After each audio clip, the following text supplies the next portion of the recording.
এই যে এই এরিয়াটায় হচ্ছে এখানে আরও সব দোকান আছে, পিৎজা হাট, ট্রেন্ডস, আর ওদিকে কেএফসি, প্যান্টালুন্স এইগুলো আছে। এরিয়াটা বেশ ভালোই, তো উত্তরপাড়ার মানুষজন আর আশেপাশের মানুষজন এখানে আসতে পারো। So hello everyone, welcome back to my channel. আজকে আমি গেছিলাম হচ্ছে উত্তরপাড়ার কেএফসিতে। এখানে আমি ফার্স্ট টাইম গেলাম। এর আগে রাঙ্গোলি অ্যান্ড স্প্লানেড অ্যান্ড আরও অনেক জায়গায় গেছিলাম। সো এখানে সব টেস্টি টেস্টি খাবারগুলো রাখা দেখেই অনেক বেশি লোভ লেগে গেছিলো।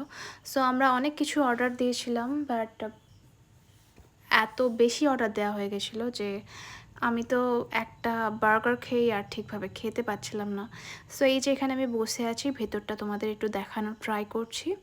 ভালোই স্পেসটা অনেকটাই বলবো, আর যেহেতু এই দিনটা বিশ্বকর্মা পুজো ছিল, মোটামুটি ভালোই ভিড় হয়েছিল। আর এই যেখানে বিলটাও দিয়ে দিলাম। আমার অনেক বেশি খিদে পাচ্ছিল, কিন্তু আমার খাবার কোনো মতেই আসছে না।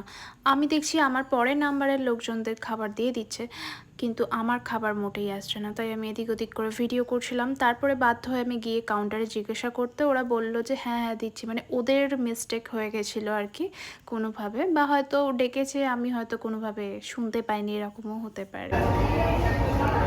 সো আমরা অর্ডার করেছি হচ্ছে আনলিমিটেড প্যাকেট, তাছাড়া এগুলো ফ্রি।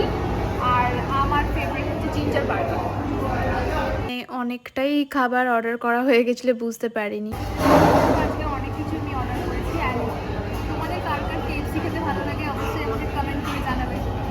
সো খাবার সময় তো ঠিকভাবে আমি ক্লিপ নিতে পারিনি, এই একটাই বোধহয় ক্লিপ নিয়েছিলাম, তো সেটা আমি অ্যাড করে দিলাম। অ্যান্ড তাড়াতাড়ি করে খেয়ে বাড়িও গেছিলাম। আর বাড়ি যেতে যেতে দেখলাম আমাদের দুর্গাপুজোর প্যান্ডেল স্টার্ট হয়ে গেছে। টাটা, সবাই ভালো থাকবেন।